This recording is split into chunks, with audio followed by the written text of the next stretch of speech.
Tudo bem, pessoal? Aqui é Mário Saldanha do saltrade.com.br. Fiz aqui para vocês um vídeo sobre médias móveis. Ele tem um pouco mais de 10, 12 minutos ali nessa faixa, não é grande. Eu começo ele falando da importância das médias, os indicadores, boa parte vem de médias móveis. Mostro mais para frente como que traça, tipos de média, utilização para stop, enfim, um vídeo bem curto, porém bem completo. Tá? Deixem seu like, se inscrevam no canal, espero que vocês gostem. Forte abraço, bom vídeo. Tudo bem, pessoal? Aqui Mário Saldanha. Vamos falar um pouco sobre médias móveis. Antes de começar a mostrar, a comentar, vai aqui um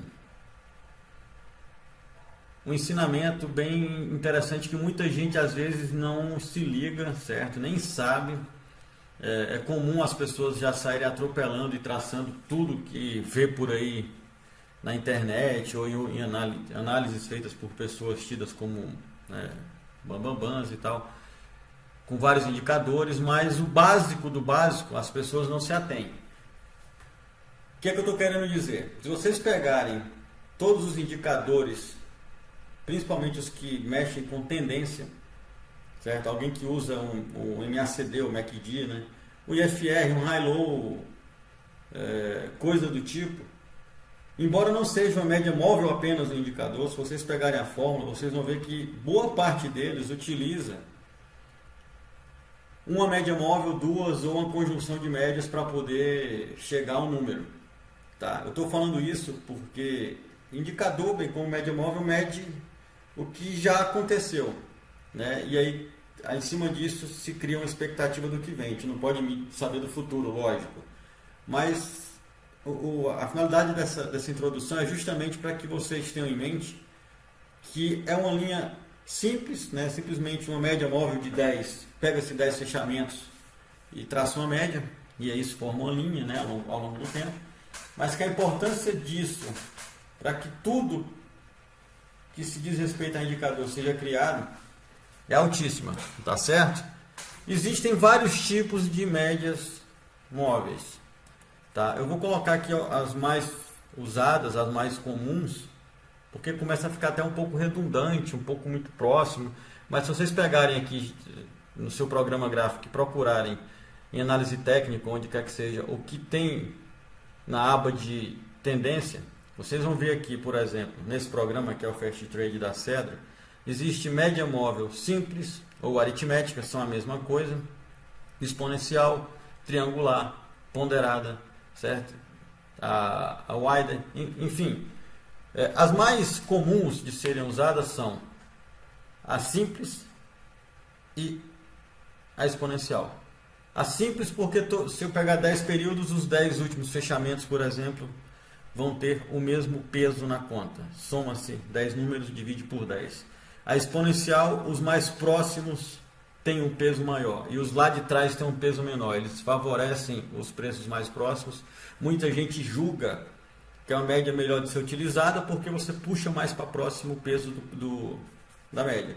Eu particularmente prefiro a simples, porque a simples, se eu pego 20 períodos, eu estou dizendo que os 20 são importantes, então não tem porquê no meu raciocínio dar um peso maior para um ou para outro. Mas assim, se eu colocar, por exemplo, uma média aritmética, vamos lá, de 20 períodos, tá certo?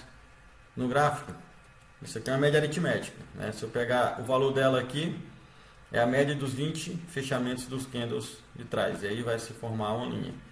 Se eu pegar uma média exponencial, certo? E jogar aqui com os mesmos 20 períodos, vou mudar a cor para poder ficar melhor de visualizar.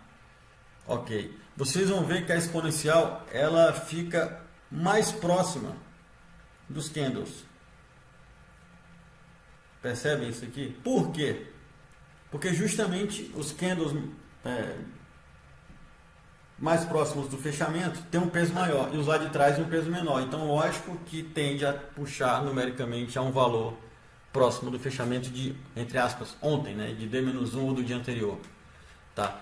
Então, por isso algumas pessoas acham ela melhor. Eu particularmente acho tão próximo aqui, que já que essa para medir tendência geralmente não muda tanto.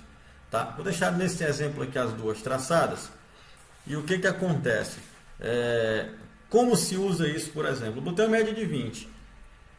Se eu estou com os preços acima dessa média de 20, e é mais ou menos, vamos lá, estou no gráfico diário, 20 períodos, né, 20 candles, 20 dias, mais ou menos ali um mês.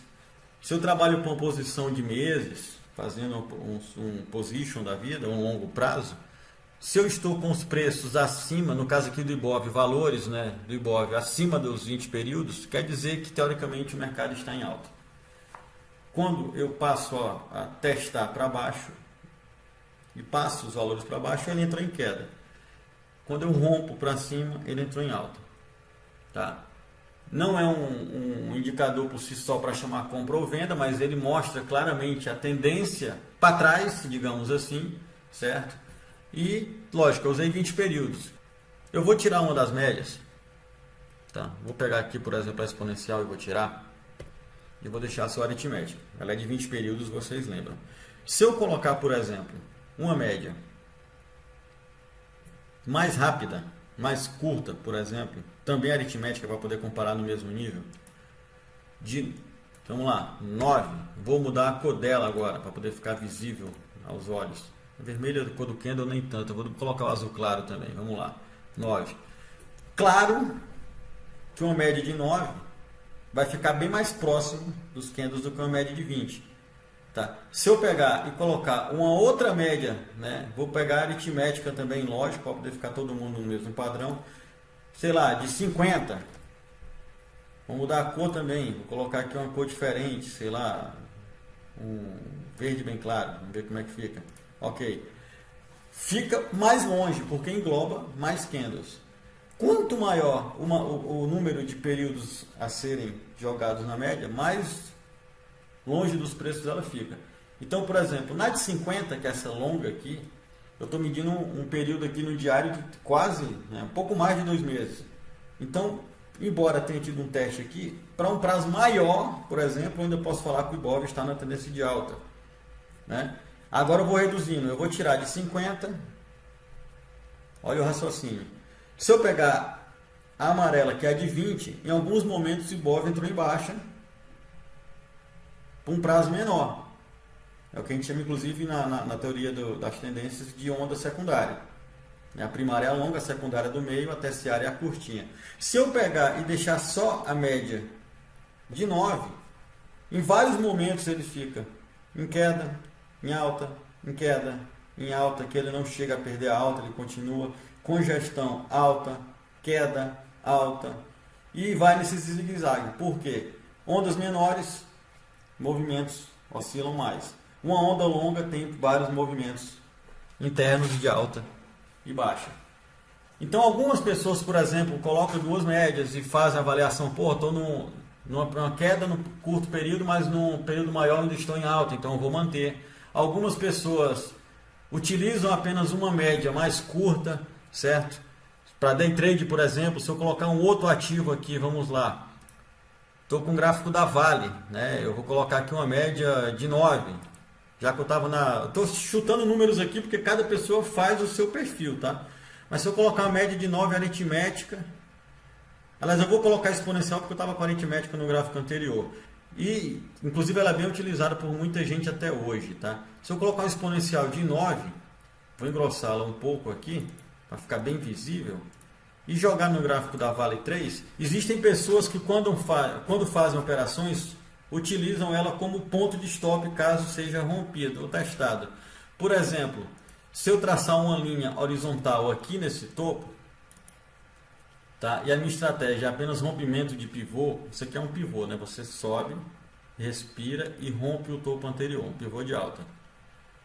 Se eu trabalho com rompimento de pivô, aqui teoricamente eu poderia ter comprado o ativo, né? Não é uma indicação de compra não, tá, pessoal? Até porque já passou, mas é só para vocês terem uma ideia, uma estratégia bem utilizada.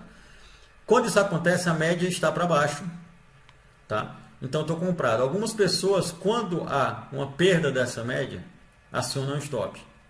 Porque se eu comprei por um prazo curto, por exemplo, já que eu usei a média de 9, eu estou levando em conta aí 9 fechamentos, 9 candles, né? E aí de repente ela é perdida e é no day trade, eu tenho que sair, tá? E por aí vai. Aqui vocês podem ver que ela serve bem de suporte né, para os preços e tal. Enfim, cada um com sua crença. Existe uma forma para quem gosta de usar, tá? Vai de cada um, para se avaliar qual seria a melhor média para aquele ativo, para aquele período. É o que a gente chama de backtest.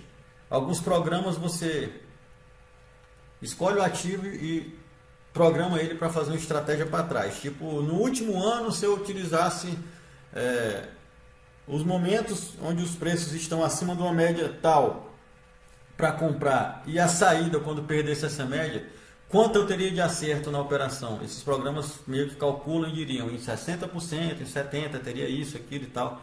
Muita gente se faz uso disso para poder utilizar ou não. Tá? Média é bem simples, não tem muito o que dizer. O que importa é vocês entenderem mesmo que, sei lá, existem várias, mas eu acho mais importante, assim, mais comum de ver a aritmética exponencial. Prefiro a aritmética porque dá o mesmo peso, mas vai de cada um. Tá? Algumas pessoas usam para stop móvel, outras usam inclusive para entrar numa operação com a média mais dilatada.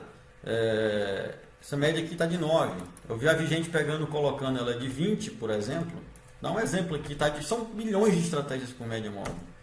E quando o mercado está em alta, por exemplo, e chega nessa média, testa sem perder. Aqui ficou até mais claro, só testa a média, né? Ou seja, ela vira um suporte e se afasta dela, as pessoas entram com stop abaixo da média e vão seguindo.